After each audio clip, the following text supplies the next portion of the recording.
Novella, Novella, wake up! Our Christmas tree will arrive today.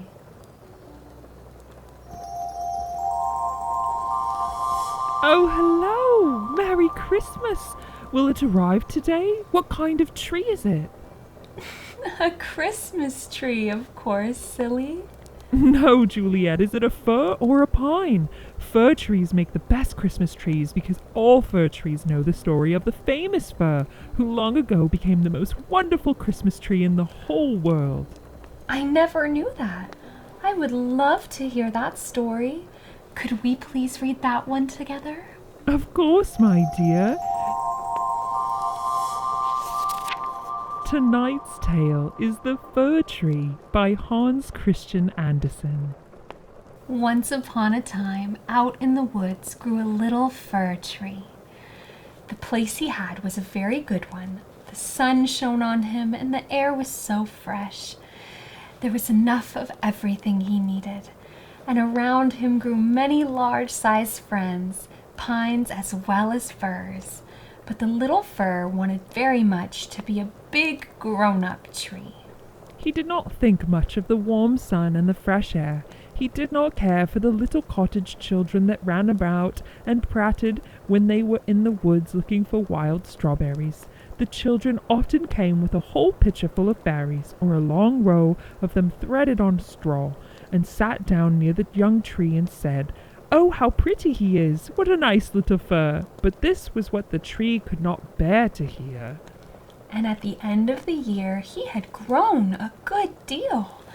And year after year, a bit taller and a bit taller, as fir trees can always tell by the shoots how many years old they are. I wish I was as tall as the other trees, he sighed. Then I should be able to spread out my branches and look into the wide world, and the birds would build nests among my branches, and when there was a breeze, I could bend with as much strength as the others. Neither the sunbeams, nor the birds, nor the red clouds, which morning and evening sailed above them, gave the little tree any happiness. In winter, when the snow lay glittering on the ground, a hare would often come leaping along and jump right over him. Oh, that made him so angry. But 2 winters had passed, and in the 3rd the tree was so large that the hare was obliged to go around it. To grow and grow, to get older and be tall, thought the fir tree. That, after all, is the most delightful thing in the world. In autumn, the woodcutters always came and they cut down some of the largest trees. This happened every year, and the young fir tree, which had now grown to be very large, trembled at the sight, for the magnificent trees fell to the earth with a noise and a cracking, and the branches were lopped off, and the trees looked long and bare, and they were hardly to be recognized. And then they were laid in carts, and horses dragged them out of the woods. But where did they go? What became of them? In spring, when the swallows and the storks came, the tree asked them, "Do you know where they've been taken? Have you not met them anywhere?" The swallows did not know anything about it, but the stork looked musing, nodded his head, and said, "Yes, I think I know. I met many ships as I was flying here from Egypt, and on the ships were magnificent masts, and I think it was them. They were amazing. They lifted themselves majestically, like the most wonderful thing in the whole world." Oh, I wish I was old enough to journey across the sea on a ship. But what does the sea look like? Thought the fir tree.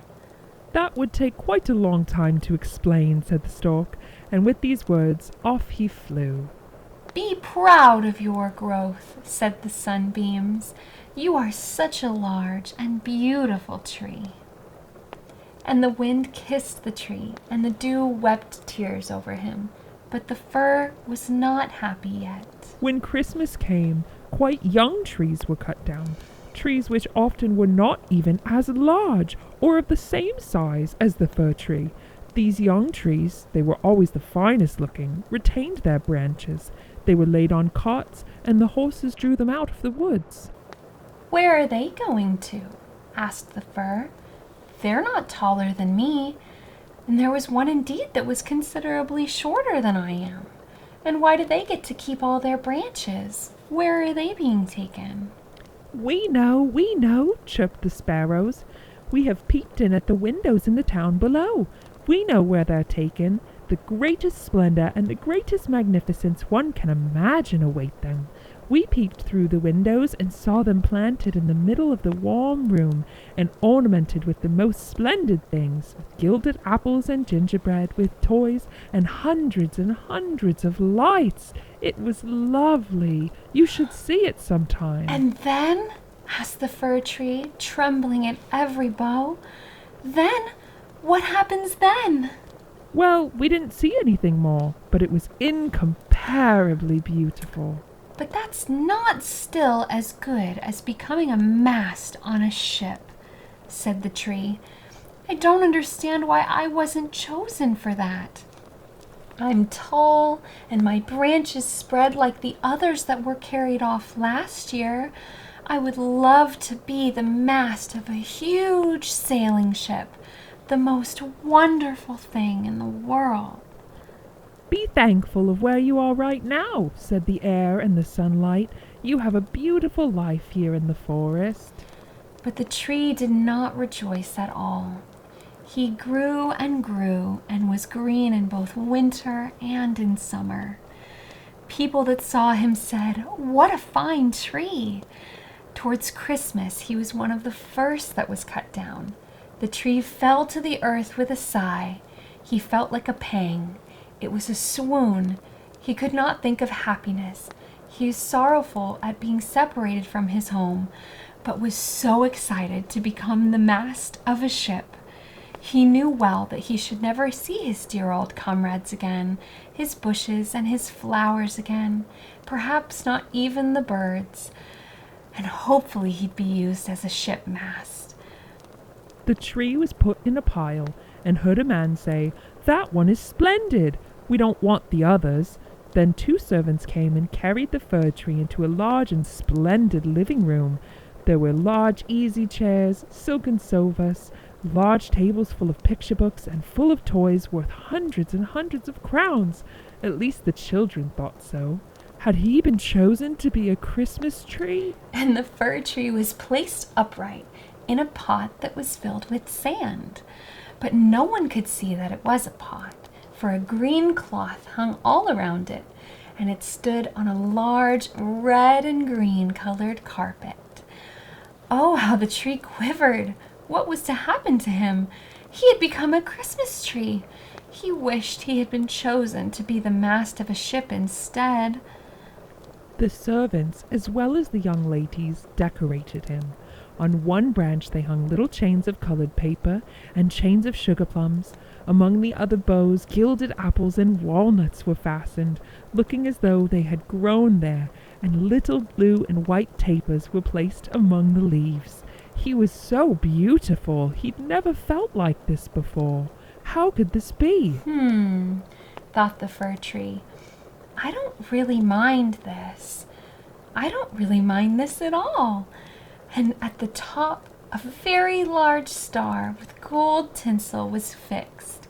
And it really was splendid, the most beautiful thing in the world, and the most beautiful he had ever felt. This evening, they all said. How it will shine this evening. Oh, thought the tree, if the evening would only come faster. I cannot wait to see myself all lit up and beautiful. And then I wonder what will happen. There were no other trees around to make him feel small.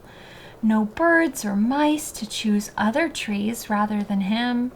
He had been chosen by this family and was now being treated like a guest of honor.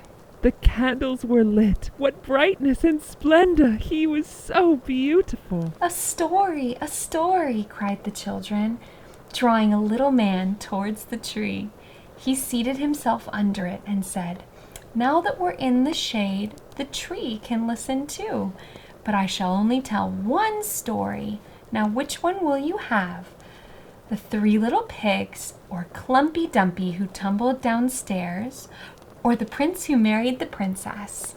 The prince, cried some. Clumpy Dumpy, cried others. And the man told all the stories, and the children clapped their hands and cried out, "Oh, go on, do go on." The fir tree stood quite still and absorbed in thought. The birds in the woods had never told him of the joys of Christmas. He had no idea that this was the fate had planned for him. What a lovely time it was to sit by the fire in the warm, lovely room with the family and the children, to hear their joy and laughter and to be a part of it. This is the most beautiful tree we've ever had, Father, the children cried. We will sleep beneath it tonight and wait for St. Nicholas. The fir tree swelled his branches with pride. He wondered if the trees who had been chosen to be the mast of the ship had happiness like this, and for a moment he almost pitied them. He was a Christmas tree, the most wonderful thing in the world. And they all lived happily ever after. Oh, I hope our Christmas tree knows this story and is looking forward to being with us. I will decorate it and make it shine. Do you ever decorate your Christmas tree with your family? Oh, it's a lovely tradition. I hope you all at home love it too. Share this story with someone who loves Christmas trees and subscribe to our channel to be part of our special club of readers. Good night, everyone.